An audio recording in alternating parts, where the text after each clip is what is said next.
சுதந்திரமான பிளைன்ஃபீல்ட் கிறிஸ்தவ அறிவியல் தேவாலயத்திலிருந்து வாராந்திர பைபிள் பாடத்தை நீங்கள் கேட்கிறீர்கள். அது அமெரிக்காவின் பிளைன்ஃபீல்ட், நியூ ஜெர்சியில் அமைந்துள்ளது. மேலும் தகவலுக்கு எங்கள் வலைத்தளத்தை பார்வையிடவும். www.plainfieldcs.com. இது பாடம் ஞாயிற்றுக்கிழமை ஆகஸ்ட் 31, 2025. தலைப்பு: கிறிஸ்து இயேசு. கோல்டன் உரை. யோவான்: என் பிள்ளைகளே, வசனத்தினாலும் நாவினாலுமல்ல, கிரியையினாலும் உண்மையினாலும் அன்பு கூரக்கடவோம்.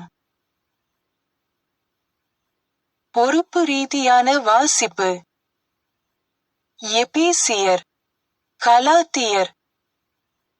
ஆதலால் நீங்கள் பிரியமான பிள்ளைகளைப் போல தேவனை பின்பற்றுகிறவர்களாகி, கிறிஸ்து நமக்காக தம்மை தேவனுக்குச் சுகந்த வாசனையான காணிக்கையாகவும் பலியாகவும் ஒப்புக்கொடுத்து நம்மில் அன்பு கூர்ந்தது போல நீங்களும் அன்பிலே நடந்து கொள்ளுங்கள். நீங்களெல்லாரும் கிறிஸ்து இயேசுவைப் பற்றும் விசுவாசத்தினால் தேவனுடைய புத்திரராயிருக்கிறீர்களே. ஏனெனில் உங்களில் கிறிஸ்துவுக்குள்ளாக ஞானஸ்நானம் பெற்றவர்கள் எத்தனை பேரோ அத்தனை பேரும் கிறிஸ்துவை தரித்து கொண்டீர்களே. யூதனென்றும் கிரேக்கனென்றும் இல்லை, அடிமை என்றும் சுயாதீனனென்றும் இல்லை, ஆணென்றும் பெண்ணென்றும் இல்லை. நீங்களெல்லாரும் கிறிஸ்து இயேசுவுக்குள் ஒன்றாயிருக்கிறீர்கள். பாடம் பிரசங்கம். பைபிளிலிருந்து. யோவான்: பிள்ளைகளே, நீங்கள் ஒருவராலும் வஞ்சிக்கப்படாதிருங்கள். நீதியைச் செய்கிறவன் அவர் நீதியுள்ளவராயிருக்கிறது போல தானும் நீதியுள்ளவனாயிருக்கிறான். இராஜாக்கள். சாலொமோன் கர்த்தரிடத்தில் அன்பு கூர்ந்து தன் தகப்பனாகிய தாவீதின் கட்டளைகளில் நடந்தான். கிபியோனிலே கர்த்தர் சாலொமோனுக்கு இராத்திரியில் சொப்பனத்திலே தரிசனமாகி, நீ விரும்புகிறதை என்னிடத்தில் கேள் என்று தேவன் சொன்னார். அதற்குச் சாலொமோன், என் தகப்பனாகிய தாவீது என்னும் உமது அடியான் உம்மைப்பற்றி உண்மையும் நீதியும் மன நேர்மையுமாய் உமக்கு முன்பாக நடந்தபடியே தேவரீர் அவருக்கு பெரிய கிருபை செய்து, அந்த பெரிய கிருபையை அவருக்கு காத்து, இந்நாளில் இருக்கிறபடியே அவருடைய சிங்காசனத்தில் வீற்றிருக்கிற ஒரு குமாரனை அவருக்கு தந்தீர். இப்போதும் என் தேவனாகிய கர்த்தாவே, தேவரீர் உமது அடியேனை என் தகப்பனாகிய தாவீதின் ஸ்தானத்திலே ராஜாவாக்கினீரே. நானோவென்றால் போக்கு வரவு அறியாத சிறுபிள்ளையாயிருக்கிறேன். ஆகையால் உமது ஜனங்களை நியாயம் விசாரிக்கவும், நன்மை தீமை இன்னதென்று வகையறுக்கவும் அடியேனுக்கு ஞானமுள்ள இருதயத்தை தந்தருளும். ஏராளமாயிருக்கிற இந்த உமது ஜனங்களை நியாயம் விசாரிக்க யாராலே ஆகும் என்றான். ஆகையினால் தேவன் அவனை நோக்கி, நீ உனக்கு நீடித்த நாட்களை கேளாமலும் ஐசுவரியத்தை கேளாமலும் உன் சத்துருக்களின் பிராணனை கேளாமலும் நீ இந்த காரியத்தையே கேட்டு நியாயம் விசாரிக்கிறதற்கு ஏற்ற ஞானத்தை உனக்கு வேண்டிக் கொண்டபடியினால் உன் வார்த்தைகளின்படி செய்தேன். ஞானமும் உணர்வும் உள்ள இருதயத்தை உனக்கு தந்தேன். இதிலே உனக்குச் சரியானவன் உனக்கு முன் இருந்ததுமில்லை, உனக்குச் சரியானவன் உனக்கு பின் எழும்புவதுமில்லை. பிரசங்கி. இனி ஆலோசனையை கேளாத கிழவனும் மூடனுமாகிய ராஜாவை பார்க்கிலும் ஏழையும் ஞானியுமாகிய இளைஞனே வாசி. யோவான்: இயேசு தேவாலயத்தில் சாலொமோனுடைய மண்டபத்திலே உலாவிக் கொண்டிருந்தார். அப்பொழுது யூதர்கள் அவரைச் சூழ்ந்து கொண்டு, எதுவரைக்கும் எங்கள் ஆத்துமாவுக்குச் சந்தேகம் உண்டாக்குகிறீர்? நீர் கிறிஸ்துவானால் எங்களுக்கு தெளிவாய்ச் சொல்லும் என்றார்கள். இயேசு அவர்களுக்கு பிரதியுத்தரமாக, அதை உங்களுக்கு சொன்னேன், நீங்கள் விசுவாசிக்கவில்லை. என் பிதாவின் நாமத்தினாலே நான் செய்கிற கிரியைகளே என்னை குறித்துச் சாட்சி கொடுக்கிறது. ஆனாலும் நான் உங்களுக்கு சொன்னபடியே நீங்கள் என் மந்தையின் ஆடுகளாயிராதபடியினால் விசுவாசியாமல் இருக்கிறீர்கள். என் ஆடுகள் என் சத்தத்திற்குச் செவி கொடுக்கிறது. நான் அவைகளை அறிந்திருக்கிறேன், அவைகள் எனக்கு பின்செல்லுகிறது. நான் அவைகளுக்கு நித்திய ஜீவனை கொடுக்கிறேன், அவைகள் ஒருக்காலும் கெட்டுப்போவதில்லை. ஒருவனும் அவைகளை என் கையிலிருந்து பறித்துக் கொள்வதுமில்லை. அவைகளை எனக்கு தந்த என் பிதா எல்லாரிலும் பெரியவராயிருக்கிறார், அவைகளை என் பிதாவின் கையிலிருந்து பறித்துக் கொள்ள ஒருவனாலும் கூடாது. நானும் பிதாவும் ஒன்றாயிருக்கிறோம் என்றார். மத்தேயு. இயேசு ஒரு சிறு பிள்ளையை தம்மிடத்தில் அழைத்து, அதை அவர்கள் நடுவே நிறுத்தி, நீங்கள் மனந்திரும்பி பிள்ளைகளைப் போல் ஆகாவிட்டால் பரலோக ராஜ்யத்தில் பிரவேசிக்க மாட்டீர்கள் என்று மெய்யாகவே உங்களுக்குச் சொல்லுகிறேன். ஆகையால் இந்த பிள்ளையைப் போல தன்னை தாழ்த்துகிறவன் எவனோ அவனே பரலோக ராஜ்யத்தில் பெரியவனாயிருப்பான். இப்படிப்பட்ட ஒரு பிள்ளையை என் நாமத்தினிமித்தம் ஏற்றுக்கொள்ளுகிறவன் என்னை ஏற்றுக்கொள்ளுகிறான். என்னிடத்தில் விசுவாசமாயிருக்கிற இந்தச் சிறியரில் ஒருவனுக்கு இடறலுண்டாக்குகிறவன் எவனோ அவனுடைய கழுத்தில் ஏந்திரக்கல்லை கட்டி சமுத்திரத்தின் ஆழத்திலே அவனை அமிழ்த்துவது அவனுக்கு நலமாயிருக்கும். இந்தச் சிறியரில் ஒருவனையும் அற்பமாய் எண்ணாதபடிக்கு எச்சரிக்கையாயிருங்கள். அவர்களுக்குரிய தேவதூதர்கள் பரலோகத்திலே என் பரமபிதாவின் சமூகத்தை எப்பொழுதும் தரிசிக்கிறார்கள் என்று உங்களுக்குச் சொல்லுகிறேன். மனுஷகுமாரன் கெட்டுப்போனதை இரட்சிக்க வந்தார். உங்களுக்கு எப்படி தோன்றுகிறது? ஒரு மனுஷனுக்கு 100 ஆடுகள் இருக்க, அவைகளில் ஒன்று சிதறிப்போனால் அவன் மற்ற 99 ஆடுகளையும் மலைகளில் விட்டு போய் சிதறிப்போனதை தேடாமலிருப்பானோ?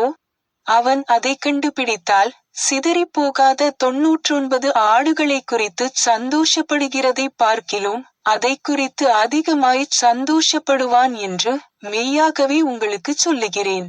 இவ்விதமாக இந்தச் சிறியரில் ஒருவனாகிலும் கெட்டுப்போவது பரலோகத்திலிருக்கிற உங்கள் பிதாவின் சித்தமல்ல. மத்தேயு.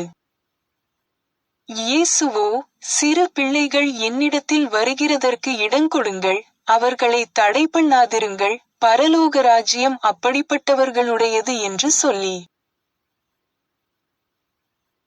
நீதிமொழிகள். பிள்ளையானவன் நடக்க வேண்டிய வழியிலே அவனை நடத்து, அவன் முதிர்வயதிலும் அதை விடாதிருப்பான். தீமோத்தேயு. தேவன் படைத்ததெல்லாம் நல்லதாயிருக்கிறது, ஸ்தோத்திரத்தோடே ஏற்றுக்கொள்ளப்படுமாகில் ஒன்றும் தள்ளப்படத்தக்கதல்ல.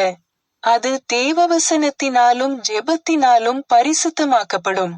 இவைகளை நீ சகோதரருக்கு போதித்து வந்தால், விசுவாசத்திற்குரிய வார்த்தைகளிலும் நீ அனுசரித்த நற்போதகத்திலும் தேறினவனாகி இயேசு கிறிஸ்துவுக்கு நல்ல ஊழியக்காரனாயிருப்பாய். இதினிமித்தம் பிரயாசப்படுகிறோம், நிந்தையும் அடைகிறோம். ஏனெனில் எல்லா மனுஷருக்கும், விசேஷமாக விசுவாசிகளுக்கும் இரட்சகராகிய ஜீவனுள்ள தேவன் மேல் நம்பிக்கை வைத்திருக்கிறோம். இவைகளை நீ கட்டளையிட்டு போதித்துக் கொண்டிரு. உன் இளமையை குறித்து ஒருவனும் உன்னை அசட்டை பண்ணாதபடிக்கு நீ வார்த்தையிலும் நடக்கையிலும் அன்பிலும் ஆவியிலும் விசுவாசத்திலும் கற்பிலும் விசுவாசிகளுக்கு மாதிரியாயிரு. நான் வருமளவும் வாசிக்கிறதிலும் புத்தி சொல்லுகிறதிலும் உபதேசிக்கிறதிலும் ஜாக்கிரதையாயிரு. உன்னில் உள்ள பரிசை புறக்கணிக்காதே. நீ தேறுகிறது யாவருக்கும் விளங்கும்படி இவைகளையே சிந்தித்துக் கொண்டு இவைகளிலே நிலைத்திரு. உன்னை குறித்தும் உபதேசத்தை குறித்தும் எச்சரிக்கையாயிரு. இவைகளில் நிலை கொண்டிரு. இப்படிச் செய்வாயானால் உன்னையும் உன் உபதேசத்தை கேட்பவர்களையும் இரட்சித்துக் கொள்ளுவாய். ரோமர். நீங்கள் ஒருமனப்பட்டு நம்முடைய கர்த்தராகிய இயேசு கிறிஸ்துவின் பிதாவாகிய தேவனை ஒரே வாயினால் மகிமைப்படுத்தும்படிக்கு பொறுமையையும் ஆறுதலையும் அளிக்கும் தேவன், கிறிஸ்து இயேசுவினுடைய மாதிரியின்படியே நீங்கள் ஏக சிந்தையுள்ளவர்களாயிருக்கும்படி உங்களுக்கு அனுக்கிரகஞ்செய்வாராக. ஆதலால் தேவனுக்கு மகிமையுண்டாக, கிறிஸ்து நம்மை ஏற்றுக்கொண்டது போல நீங்களும் ஒருவரையொருவர் ஏற்றுக்கொள்ளுங்கள். மேரி பேக்கர் எட்டி எழுதிய கிறிஸ்டியன் சயின்ஸ் பாடநூல் அறிவியல் மற்றும் ஆரோக்கியத்துடன் கீடூத்தி ஸ்கிரிப்ஸிலிருந்து தொடர்புடைய பத்திகளை படிப்பேன். அறிவியல் மற்றும் ஆரோக்கியம். நாசரேத்தின் இயேசு மனிதனுக்கும் தந்தைக்கும் இடையிலான ஒற்றுமையை கற்பித்து நிரூபித்தார். இதற்காக நாம் அவருக்கு முடிவில்லாத மரியாதை செலுத்த கடமைப்பட்டுள்ளோம். அவரது பணி தனிப்பட்டதாகவும் கூட்டு ரீதியாகவும் இருந்தது. அவர் வாழ்க்கையின் பணியைச் சரியாகச் செய்தார், தமக்கு நீதி வழங்குவதில் மட்டுமல்ல, மனிதர்களுக்கு இரக்கத்திலும். அவர்களுக்கு எப்படிச் செய்வது என்பதைக் காட்டுவதற்காக, ஆனால் அவர்களுக்காக அதைச் செய்யவோ அல்லது ஒரு பொறுப்பிலிருந்து அவர்களை விடுவிக்கவோ அல்ல. இயேசு தன்னலமற்றவர். சிறுவயதிலிருந்தே அவர் தனது தந்தையின் தொழிலில் ஈடுபட்டிருந்தார். துக்கங்களின் மனிதன், பொருள் வாழ்க்கை மற்றும் புத்திசாலித்தனத்தின் ஒன்றுமில்லாத தன்மையையும், அனைத்தையும் உள்ளடக்கிய கடவுளின் வலிமையான உண்மையையும் நல்லது என்பதையும் நன்கு புரிந்து கொண்டான். இவை மனநலம் அல்லது கிறிஸ்தவ அறிவியலின் இரண்டு முக்கிய புள்ளிகள். அவை அவனை அன்பால் ஆயுதபாணியாக்கின.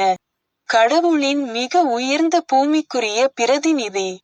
தெய்வீக சக்தியை பிரதிபலிக்கும் மனித திறனை பற்றி பேசுகையில், தீர்க்கதரிசனமாக தன் சீடர்களிடம் அவர்களின் நாளுக்காக மட்டுமல்ல, எல்லா காலத்திற்கும் பேசினார். என்னை விசுவாசிக்கிறவன் நான் செய்யும் செயல்களையும் செய்வான், மற்றும் இந்த அடையாளங்கள் விசுவாசிக்கிறவர்களை பின்பற்றும் என்று கூறினார்.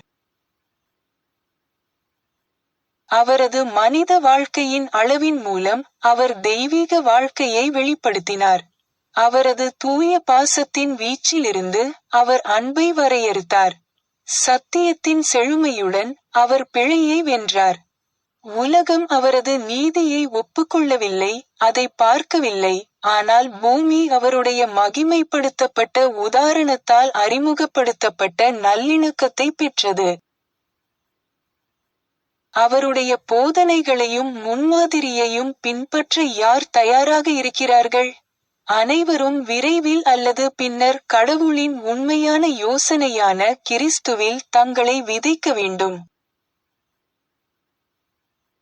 அறிவியலில் மனிதன் ஆவியின் சந்ததி.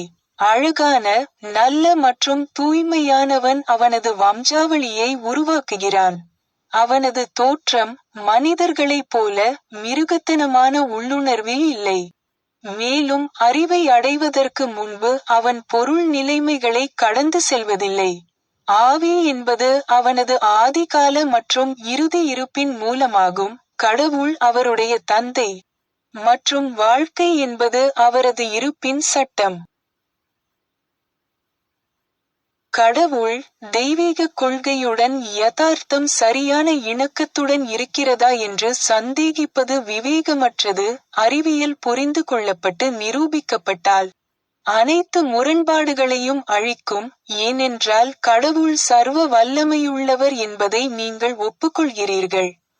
ஏனெனில் இந்த முன்மாதிரியிலிருந்து நன்மைக்கும் அதன் இனிமையான இணக்கங்களுக்கும் அனைத்து சக்தியும் உள்ளது என்பதை இது பின்பற்றுகிறது. கிறிஸ்தவ அறிவியல் சரியாக புரிந்து கொள்ளப்பட்டால், ஆன்மீக உண்மைகளுக்கு எதிராக போராடும் பொருள் நம்பிக்கைகளின் மனித மனதை முடக்கும். மேலும் இந்த பொருள் நம்பிக்கைகள் மறுக்கப்பட்டு உண்மைக்கு இடம் கொடுக்க நிராகரிக்கப்பட வேண்டும். ஏற்கனவே நிரம்பிய ஒரு பாத்திரத்தின் உள்ளடக்கங்களுடன் நீங்கள் சேர்க்க முடியாது. பெரியவர்களின் விஷயத்தில் உள்ள நம்பிக்கையை அசைக்கவும், கடவுள் மீது ஒரு துகள் நம்பிக்கையை வளர்க்கவும் நீண்ட நேரம் உழைத்து, உடலை இணக்கமாக மாற்றும் ஆவியின் திறனை பற்றிய ஒரு அறிகுறி. ஆசிரியர் அடிக்கடி சிறு குழந்தைகள் மீது நமது எஜமானரின் அன்பை நினைவில் வைத்துக் கொண்டார், மேலும் அவை எவ்வளவு உண்மையிலேயே பரலோக ராஜ்யத்தைச் சேர்ந்தவை என்பதை புரிந்து கொண்டார். பெற்றோர்கள் தங்கள் குழந்தைகளுக்கு ஆரம்ப காலத்திலேயே ஆரோக்கியம் மற்றும் புனிதத்தன்மை பற்றிய உண்மைகளை கற்பிக்க வேண்டும். குழந்தைகள் பெரியவர்களை விட எளிதில் புரிந்து கொள்ளக்கூடியவர்கள். மேலும் அவர்களை மகிழ்ச்சியாகவும் நல்லவர்களாகவும் மாற்றும் எளிய உண்மைகளை விரும்புவதற்கு எளிதாக கற்றுக்கொள்கிறார்கள். தவறுகளிலிருந்து விடுபடுவதாலும் சரியானதை ஏற்றுக்கொள்ளும் தன்மையாலும் இயேசு சிறு குழந்தைகளை நேசித்தார். வயது 2 கருத்துக்களுக்கு இடையில் நிற்கும் போது அல்லது தவறான நம்பிக்கைகளுடன் போராடும்போது, இளமை உண்மையை நோக்கி எளிதாகவும் விரைவாகவும் முன்னேறுகிறது. அவ்வப்போது என் விளக்கங்களை கேட்ட ஒரு சிறுமி தனது விரலை மோசமாக காயப்படுத்திக் கொண்டாள். அதை அவள் கவனிக்கவில்லை என்று தோன்றியது. அதைப் பற்றி விசாரித்தபோது, பொருளில் எந்த உணர்வும் இல்லை என்று அவள் சாதுரியமாக பதிலளித்தாள். சிரிக்கும் கண்களால் மூடிக்கொண்டு, அம்மா, என் விரல் கொஞ்சம் கூட வலிக்கவில்லை என்று அவள் இப்போது மேலும் சொன்னாள்.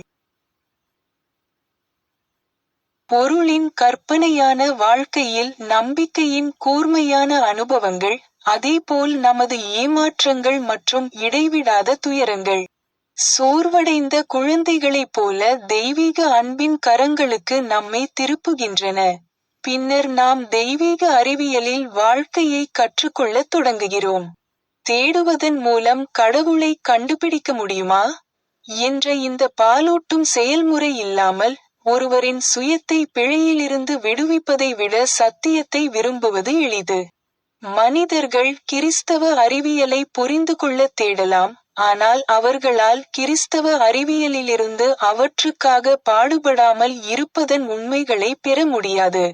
இந்த போராட்டம் எல்லா வகையான பிழைகளையும் கைவிடுவதற்கும், நன்மையைத் தவிர வேறு எந்த உணர்வையும் கொண்டிருக்காததற்கும் முயற்சிப்பதில் உள்ளது. அன்பின் ஆரோக்கியமான தண்டனைகள் மூலம் அறிவியலின் அடையாளங்களான நீதி, அமைதி மற்றும் தூய்மையை நோக்கிய பயணத்தில் நாம் முன்னேற உதவுகிறோம். தெய்வீக அறிவியலில் மனிதன் கடவுளின் உண்மையான உருவம். தெய்வீக இயல்பு கிறிஸ்து இயேசுவில் சிறப்பாக வெளிப்படுத்தப்பட்டது. அவர் மனிதர்கள் மீது கடவுளின் உண்மையான பிரதிபலிப்பை வீசினார் மற்றும் அவர்களின் மோசமான சிந்தனை மாதிரிகள் அனுமதிக்கும் எண்ணங்களை விட அவர்களின் வாழ்க்கையை உயர்த்தினார். மனிதனை வீழ்ந்தவர், நோய்வாய்ப்பட்டவர், பாவம் செய்பவர் மற்றும் இறக்கும் நபர் என்று சித்தரித்த எண்ணங்கள். அறிவியல் இருப்பு மற்றும் தெய்வீக குணப்படுத்துதல் பற்றிய கிறிஸ்துவை போன்ற புரிதலில் சிந்தனை மற்றும் ஆர்ப்பாட்டத்தின் அடிப்படையாக ஒரு சரியான கொள்கை மற்றும் யோசனை அடங்கும். சரியான கடவுள் மற்றும் சரியான மனிதன். இயேசுவின் சீடர்கள் என்று சொல்லிக் கொள்வது எப்போது அவரை அவருடைய எல்லா வழிகளிலும் பின்பற்றவும், அவருடைய மகத்தான செயல்களை பின்பற்றவும் கற்றுக்கொள்வார்கள். சத்தியம் மற்றும் வாழ்க்கை, ஆரோக்கியம் மற்றும் பரிசுத்தத்தின் நிரூபணத்தின் மூலம் ஓரளவிற்கு எஜமானரின் முன்மாதிரியை பின்பற்றுவது சாத்தியம். ஆம், ஒவ்வொரு குழந்தை, ஆண் மற்றும் பெண்ணின் கடமை மற்றும் பாக்கியம். கிறிஸ்தவ அறிவியல் சுதந்திரத்தின் தரத்தை உயர்த்தி, என்னை பின்பற்றுங்கள், நோய், பாவம் மற்றும் மரணத்தின் அடிமைத்தனத்திலிருந்து தப்பிக்கவும் என்று கூக்குரலிடுகிறது. இயேசு வழியை குறித்தார். உலக குடிமக்களே, கடவுளின் பிள்ளைகளின் மகிமையான சுதந்திரத்தை ஏற்றுக்கொண்டு சுதந்திரமாக இருங்கள். இது உங்கள் தெய்வீக உரிமை. சர்ச் கையேட்டில் கொடுக்கப்பட்டுள்ளபடி மேரி பேக்கர் எட்டியின் 3 தினசரி கடமைகளை இப்போது படிப்பேன். தினசரி ஜெபம். ஒவ்வொரு நாளும் ஜெபிப்பது இந்த திருச்சபையின் ஒவ்வொரு உறுப்பினரின் கடமையாகும். உம்முடைய ராஜ்யம் வா, தெய்வீக சத்தியம், வாழ்க்கை, அன்பு ஆகியவற்றின் ஆட்சி என்னுள் நிலை பெறட்டும்.